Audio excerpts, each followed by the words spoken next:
তার মানে কি মুক্তিযোদ্ধার সন্তান নাতিপুতিরা কেউ মেধাবী না, যত রাজাকারের বাচ্চারা নাতিপুতি হলো মেধাবী, তাই না?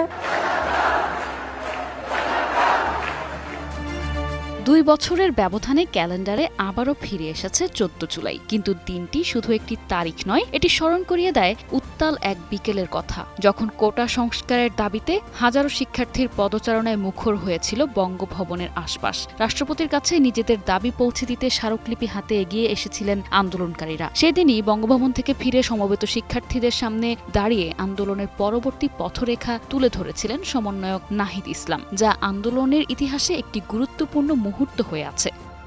নোভা এলইডি টিভি, ঝকঝকে ছবি, নিখুঁত শব্দ, 5 বছরের ওয়ারেন্টি। নোভা মানে সঠিক মান, নিশ্চিত সেবা। বক্তব্যে নাহিদ ইসলাম বলেন, সরকারের পক্ষ থেকে আন্দোলনকারীরা কোনো সুস্পষ্ট আশ্বাস পাচ্ছেন না, তাই রাষ্ট্রের অভিভাবক হিসেবে রাষ্ট্রপতির হস্তক্ষেপ কামনা করে তারা স্মারকলিপি দিয়েছেন, যাতে এক দফা দাবির আলোকে প্রয়োজনীয় আইন প্রণয়নে উদ্যোগ নেওয়া হয়। প্রয়োজনে এজন্য সংসদের জরুরি অধিবেশনের আহ্বান জানান তিনি। তিনি আরো বলেন, আন্দোলনকারীরা 24 ঘন্টার মধ্যে দৃশ্যমান পদক্ষেপ প্রত্যাশা করছেন। এই সময়ের মধ্যে সরকার, রাষ্ট্রপতি ও সংশ্লিষ্ট দায়িত্বশীলদের পদক্ষেপ ও বক্তব্য পর্যবেক্ষণ করে পরবর্তী কর্মসূচির বিষয়ে সিদ্ধান্ত নেওয়া হবে। শাহবাগ থানায় আন্দোলনকারীদের বিরুদ্ধে দায়ের করা মামলা প্রসঙ্গে নাহিদ ইসলাম বলেন, মামলা প্রত্যাহারের জন্য দেয়া সময়সীমা আরও 24 ঘন্টা বাড়ানো হয়েছে। নির্ধারিত সময়ের মধ্যে মামলা প্রত্যাহার না হলে কঠোর কর্মসূচি ঘোষণা করা হবে বলেও তিনি সতর্ক করেন।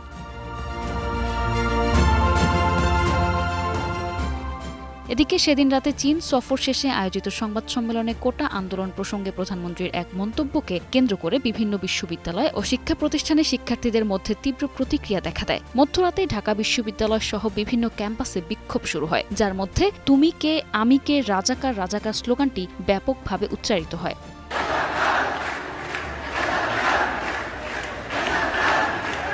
14 জুলাইয়ের সেই স্মারকলিপি, বক্তব্য আর মধ্যরাতের স্লোগান তখন হয়তো ছিল কেবল একটি দিনের ঘটনা, কিন্তু ইতিহাস পরে দেখিয়েছে সেদিনের প্রতিটি পদক্ষেপ ছিল এক বৃহত্তর পরিবর্তনের পূর্বাভাস। ক্যাম্পাস থেকে রাজপথে ছড়িয়ে পড়া সেই আন্দোলন ক্রমেই পরিণত হয় গণ আন্দোলনে, যার প্রবল স্রোতে বদলে যায় দেশের রাজনৈতিক বাস্তবতা। শেষ পর্যন্ত সেই আন্দোলনের ধারাবাহিকতায় ক্ষমতার মসনদ হারান শেখ হাসিনা। ফলে 14 জুলাই শুধু একটি আন্দোলনের দিন নয়, বাংলাদেশের রাজনৈতিক ইতিহাসে পরিবর্তনের সূচনা হিসেবে স্মরণীয় হয়ে থাকে। নিশা আলম, ডেস্ক রিপোর্ট, 21 টেলিভিশন।